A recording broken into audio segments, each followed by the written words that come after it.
지금부터 IBS 인하대학교 방송국의 낮 정규 방송을 시작하겠습니다.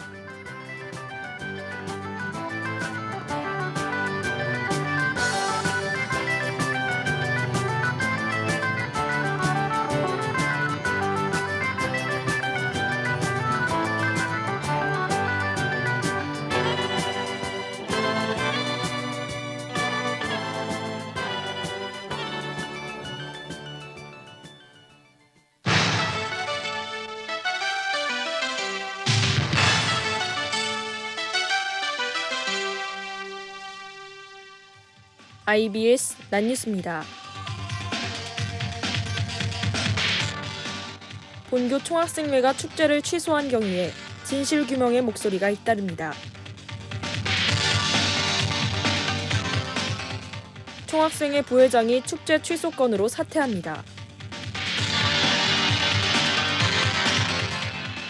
본교 학잡에 들어갈 로고 공모전 1위에 총학 임원이 있었습니다. 이상 이 시간 주요 뉴스입니다.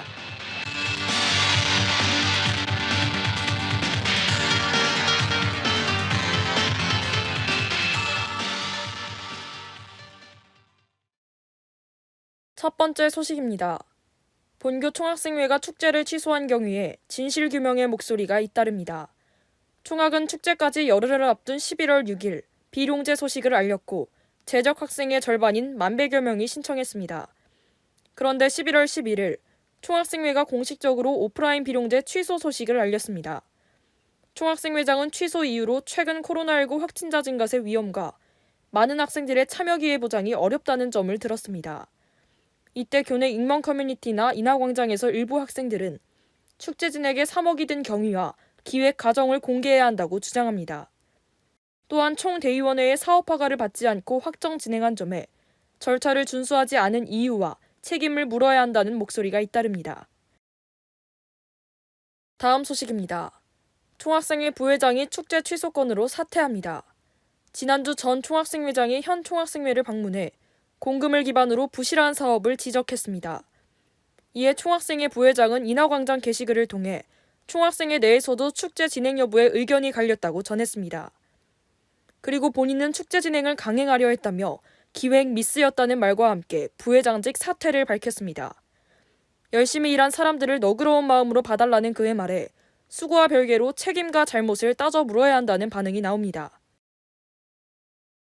다음 소식입니다. 본교 학점에 들어갈 로고 공모전 1위에 총학 임원이 있었습니다. 11월 3일에 마감한 로고 공모전은 본교 학교 점퍼에 사용하기 위해 마련됐습니다. 이때 로고 공모전의 1위가 총학생의 임원으로 밝혀지며 선정 과정에 공정성이 있었냐는 문제가 제기됐습니다. 따라서 총학은 인하광장 등의 공모전 출품작을 공개했으며 기발표된 1위작은 제외한 채 순위를 재조정하겠다고 알렸습니다.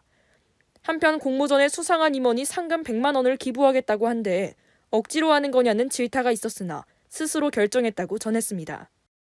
다음은 간추린 행사 소식입니다.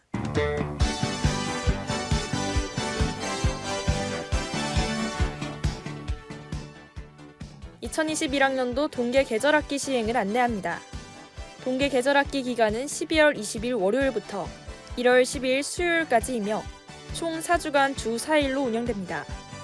수강 신청은 11월 22일 월요일 오전 8시 30분부터 11월 23일 화요일 오후 5시까지입니다.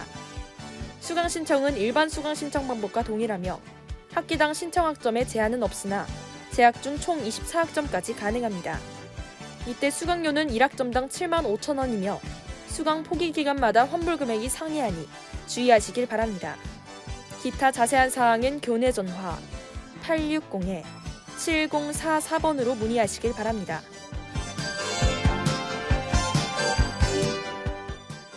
시설물 이용규칙 위반에 대한 조치를 안내합니다. 본교 학생지원팀에서 시설물 이용규칙 위반 사례를 접수해 재안내하오니 시설물 예약에 참고하시길 바랍니다. 신청 규칙은 1인 또는 하나의 단체가 하루 동안 하나의 시설물만 예약할 수 있습니다. 따라서 단체명을 조금씩 바꾸어 중복 신청할 수 없으며 각 시설물의 하루 최대 이용 시간을 준수해야 합니다. 또한 이용 가능 인원은 실외체육시설의 경우 필수 인원은 1.5배이며 가무연습실은 면적사 크기에 따라 8명에서 35명입니다. 기타 자세한 사항은 교내 전화 860-7065번으로 문의하시길 바랍니다.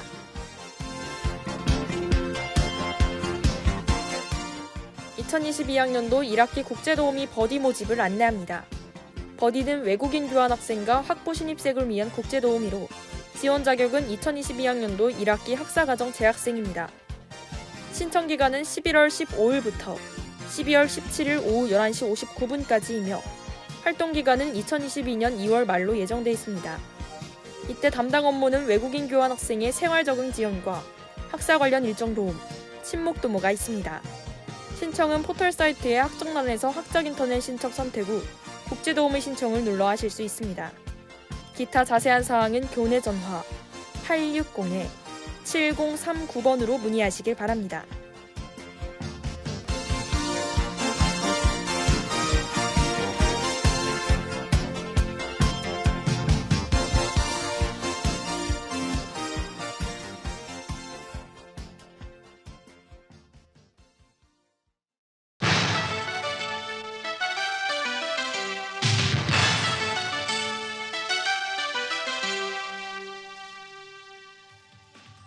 지금까지 IBS 낫뉴스의 박서연이었습니다.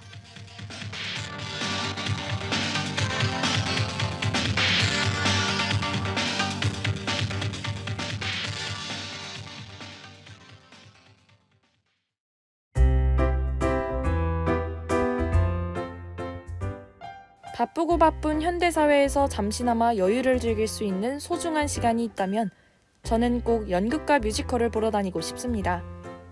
연극을 처음 봤던 날은 정말 기분이 이상했던 것 같아요. 화면으로만 보던 배우들의 뛰어난 연기가 바로 내 눈앞에서 벌어지고 있다는 것이 신기했죠. 특히나 소극장에서 하는 연극들은 관객들의 참여가 중요한데요.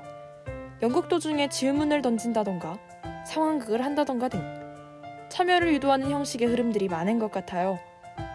그래서 연극에 더 집중할 수 있었던 것 같고 보는 내내 지루할 틈이 없었죠. 이러한 연극에 노래가 얹어진다면 바로 뮤지컬이 되는데요. 처음 뮤지컬을 보게 됐던 그날은 말로 이루 표현할 수 없는 감정들을 느꼈던 것 같아요.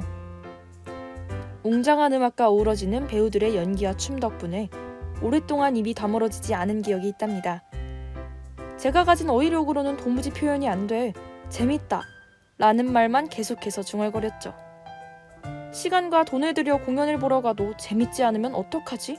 라는 생각도 들겠지만 저는 꼭 유명한 작품이 아니더라도 보고 경험하는 것 자체에 의미를 두는 편이에요. 연극과 뮤지컬을 보러 갔을 때 느끼는 배우들의 열정, 기다리는 극장 로비, 무대 시작 전 암전의 감성들이 저를 다시 극장으로 데려가는 것 같아요. 여러분도 꼭 여유가 있다면 생동감 있는 문화생활을 즐기러 극장에 가보는 건 어떠신가요?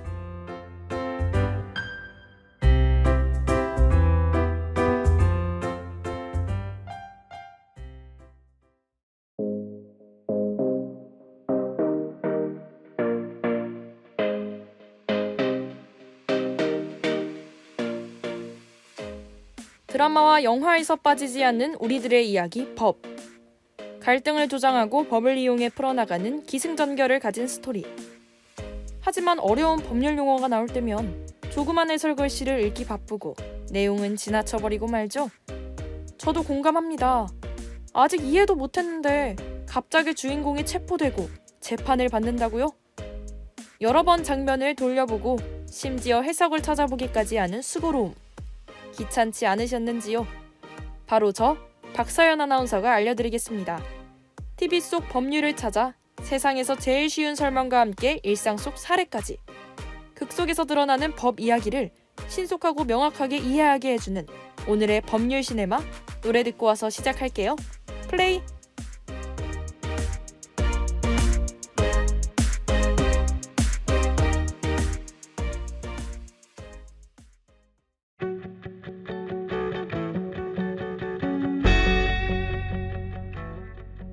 오늘 첫 곡은 슈프림팀과 영준의 그땐이었습니다. 이번 주 제가 가져온 법률은 바로 현행범 체포와 긴급 체포에 관한 법률인데요. 먼저 간단한 정의부터 짚고 가자면 현행범 체포란 범죄를 실행 중이거나 실행 직후인 자는 누구든지 영장 없이 체포할 수 있다는 것을 말하고, 긴급 체포란 현행범이 아닌 피해자에 대해 긴급한 사정이 있는 경우 영장 없이 체포할 수 있는 것을 말합니다. 관련 영화는 바로 베테랑이라는 영화인데요. 한번 꽂힌 것은 무조건 끝을 보는 행동파 형사 서도철과 세상 무서울 곳 없는 재벌 3세 조태호의 자존심을 건 한판 대결을 그린 영화입니다. 서도철은 사건 때문에 부산으로 이동하기 위해 배철호 택배기사에게 부탁하여 같이 이동하게 됩니다. 이동 중에 배기사가 임금체불에 대한 스트레스를 받고 있다는 사실을 알게 되고 명함을 주며 도움이 필요하면 언제든지 연락하라고 말하죠. 배기사가 일하는 회사의 본사회장의 셋째 아들인 조태호는 갑질의 명대사. 평소 다른 사람들에게 막대하며 사람 대우를 하지 않는 사람인데요. 배기사가 월급을 받기 위해 고민하며 찾아간 본사 사람이 하필 조태호였습니다. 420만 원의 밀린 월급을 받으러 왔다는 배기사의 말에 기분이 안 좋았던 조태호는 죄 없는 배기사에게 화풀이를 하기 시작했고, 관리소장과 배기사에게 싸움을 시켜 배기사가 일방적으로 맞게 되었습니다. 어린 아들과 함께 찾아갔던 배기사는 이 모습을 고스란히 아들에게 보여줄 수밖에 없었어요.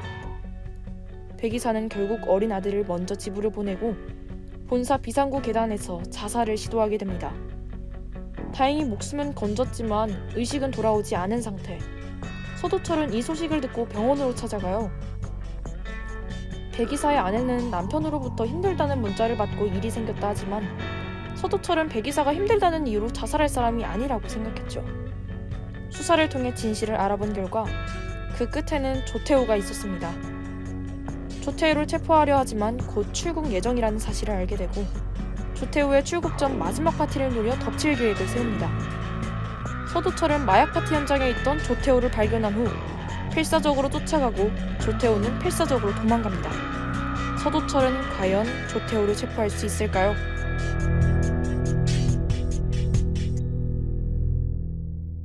우리나라 형사소송법상 수사기관이 수사의 필요성 때문에 용의자 피해자의 신체를 구속하기 위해서는 반드시 사전에 법원의 구속영장을 받아야 합니다. 이것은 영장주의라고도 하는데요. 범죄 혐의자를 포함한 모든 시민의 인권을 지키기 위해서 존재하는 법이라고 합니다. 하지만 지금 바로 내 눈앞에 범행이 벌어지고 있는데도 영장주의를 지키기 위해서 구속영장을 받아와야 하니 범인에게 잠깐 기다려보라고 할 수는 없겠죠. 따라서 이 영장주의에는 예외들이 존재하는데 그게 바로 현행범 체포와 긴급 체포에 해당합니다. 여기서 주의할 점은 영장 없이 현행범을 체포하든 영장을 들이밀며 용의자를 체포하든 경찰은 용의자에게 반드시 미란다 원칙을 고지해야 합니다. 진술거부권, 변호인 선임권 등 용의자의 권리를 고지하지 않을 시 이 시기에 이루어진 자백은 증거에서 철저하게 배제되기 때문이죠. 그럼 현행범과 긴급체포에 대한 기본적인 사항을 알았으니 노래 듣고 영화 내용으로 다시 가볼게요.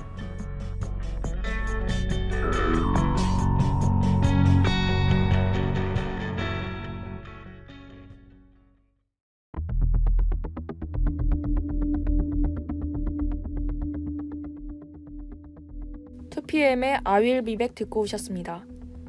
결국 사람이 굉장히 많은 명동 한가운데서 서도철과 조태호가 마주하게 됩니다.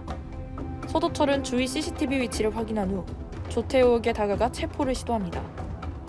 마약류 관리에 관한 법률 위반, 성매매 특별법 위반, 아동 청소년 성보호에 관한 법률 위반, 음주가소, 공공시설 파손, 공무집행 방해, 배철호기사 폭행 및 살인미수, 경찰관 살인교사 혐의로 긴급 체포합니다. 지금부터 묵비권을 행사할 수 있으며 변호사를 선임할 수 있는 권리가 있고 지금부터 하는 모든 말은 법정에서 불리하게 작용할 수 있습니다. 이렇게 외치며 수갑을 꺼내 조태호를 체포하려는 순간 조태호는 서도철에게 폭행을 행사하기 시작합니다. 하지만 서도철은 맞서 싸우지 않고 일방적으로 맞기만 하죠. 점점 조태호의 폭행이 도가 지나쳐 보이고 서도철이 한계에 다다라 거의 쓰러졌을 때쯤 서도철은 다시 일어나 이제부터 정당방위라며 조태호를 폭행하기 시작합니다. 조태호가 폭행한다고 하여 바로 맞서 싸우면 쌍방 폭행이 되어 본인에게 유리하지 않다는 것을 서도철은 알고 있었기 때문이죠. 두 사람의 오랜 격투 끝에 서도철은 가까스로 조태호를 체포할 수 있었습니다. 이후 조태호는 폭행, 살인미수, 경찰 살인교사 등의 혐의로 재판을 받고 이 소식이 뉴스로 나오게 됩니다. 영화는 이 뉴스를 보고 있던 배기사의 아내와 아들, 의식이 없던 배 기사가 눈을 뜨는 장면으로 막을 내리게 돼요.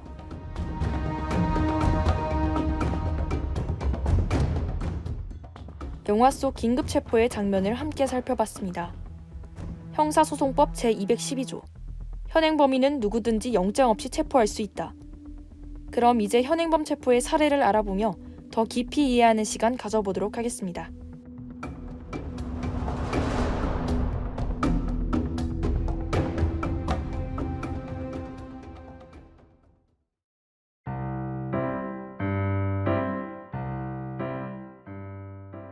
여러분은 전날 밤늦게까지 술을 마시다 술집 인근에 주차해놨던 차량을 그대로 두고 귀가했습니다. 다음날 아침, 경찰로부터 인근에서 상수도 공사가 있으니 차량을 이동시켜달라는 연락을 받고 차량을 2m 정도 이동한 후 다시 돌아가려고 했어요.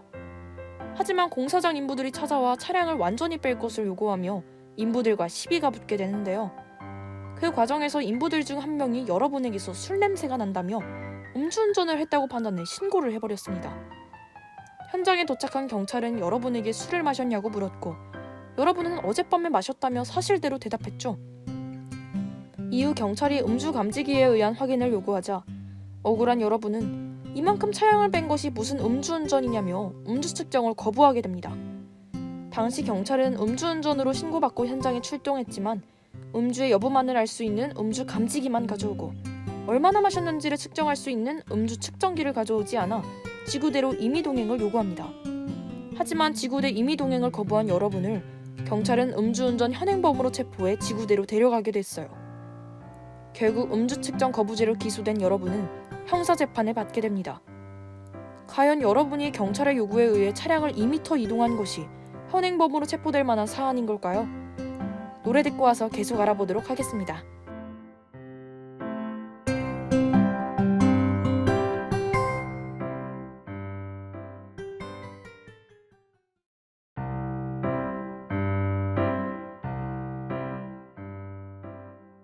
김영중의 그녀가 웃잖아 듣고 오셨습니다. 결론부터 말하자면 1심과 2심을 거쳐 결국 3심까지 간 재판에서 여러분은 무죄 판결을 받았습니다. 형사소송법 제212조에 의해 현행 범인은 누구든지 영장 없이 체포할 수 있지만 범죄의 현행성과 명백성 이외에 도망 또는 증거인멸의 우려가 있어야 한다. 즉 재판부는 여러분이 현장에서 도망치거나 증거인멸의 시도를 단정하기 어렵다고 판단한 거죠.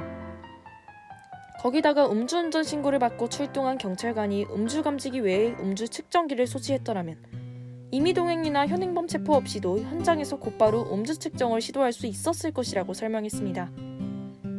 또한 여러분이 전날 늦은 밤까지 마신 술이 미처 덜 깬 상태였던 것으로 보이기는 하나 술을 마신 때로부터 이미 상당한 시간이 흐른 뒤에 운전했으므로 음주운전을 저지른 범인임이 명백하다고 속단하기는 어렵고 여러분이 경찰로부터 차량을 이동하라는 전화를 받고 2m가량 운전했을 뿐 스스로 운전한 의도를 가졌다거나 차량 이동 후에도 계속 운전할 태도를 보인 것도 아니라고 판단한 것입니다. 이 사건만 봐도 현행범 체포에는 많은 요건이 존재하는데요. 내 눈앞에서 범행이 벌어지고 있다고 해도 언제든지 체포를 할 수 있는 것이 아니라는 점 주의하시면 좋을 것 같아요.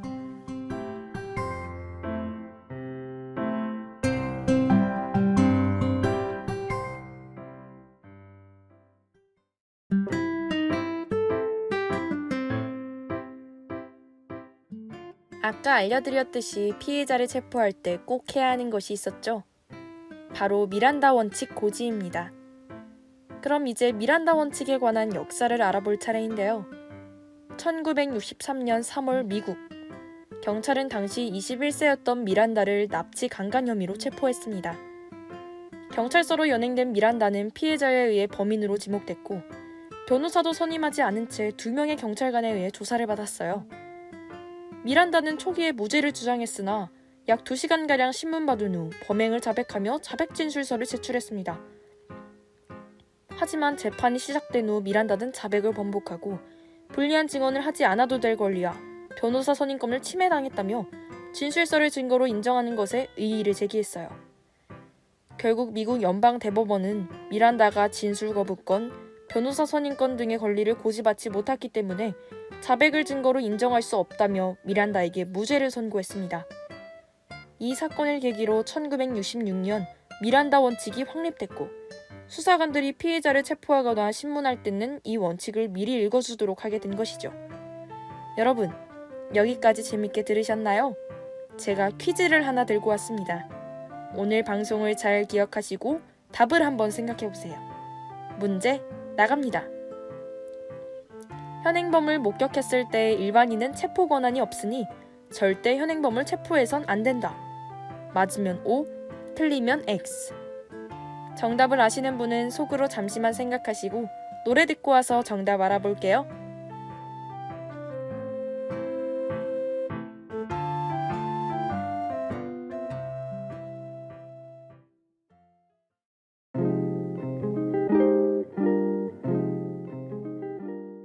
이규영의 참 예뻐요 듣고 오셨습니다. 퀴즈의 정답이 바로 떠오르셨나요? 정답은 바로 X입니다. 현행범 체포는 체포 권한이 있든 없든 누구나 영장 없이 체포가 가능하다는 거. 중요한 내용 잘 새기시고 다음 주 퀴즈도 기대해주세요.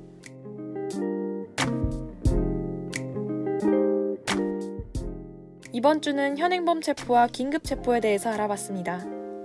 현행범을 체포하거나 긴급 체포를 하더라도 영장이 필요 없는 것은 아니에요.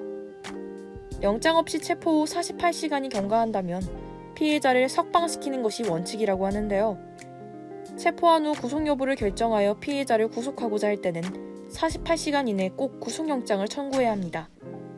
영장에도 각 상황에 맞는 영장들이 있으니 궁금하시다면 한 번쯤 검색해보는 것도 좋을 것 같아요.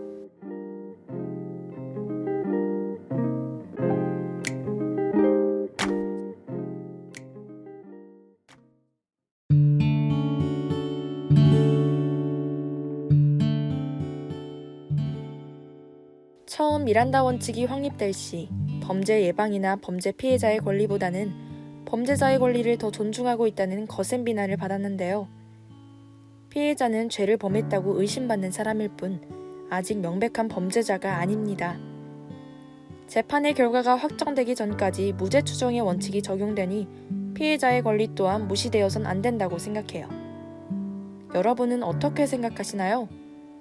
그럼 10cm에 가진다는 말은 좀 그렇지 들으면서 이번 주 법률 시네마 마칠게요. 사실과 유익함을 담는 법률 시네마가 되겠습니다. 다음 주에 다시 만나요.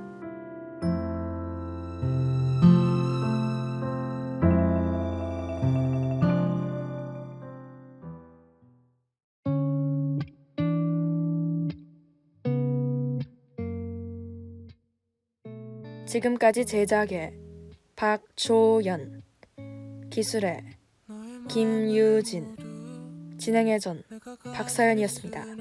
고맙습니다. 가진다는 말이 좀 그렇지 나도 알아. 물건도 아닌 걸 담을 때도 없겠지만 지금까지 여러분께서는 IBS 인하대학교 방송국의 낮 정규 방송을 들으셨습니다. 인하대학교 방송국은 아침 방송 8시 15분부터 8시 45분까지, 낮 방송 12시 15분부터 12시 55분까지 하루 1시간 10분 동안 음악, 교양, 보도 등 다채로운 프로를 방송하고 있습니다. 본 방송국에서는 올해를 소통하는 화합의 해로 정하고 항상 열린 마음과 노력하는 자세로 인하인과 함께하는 방송을 만들기 위해 최선을 다하고 있습니다. 다음 정규 방송 시간까지 안녕히 계십시오. 여기는 참된 방송 인하대학교 방송국입니다. IBS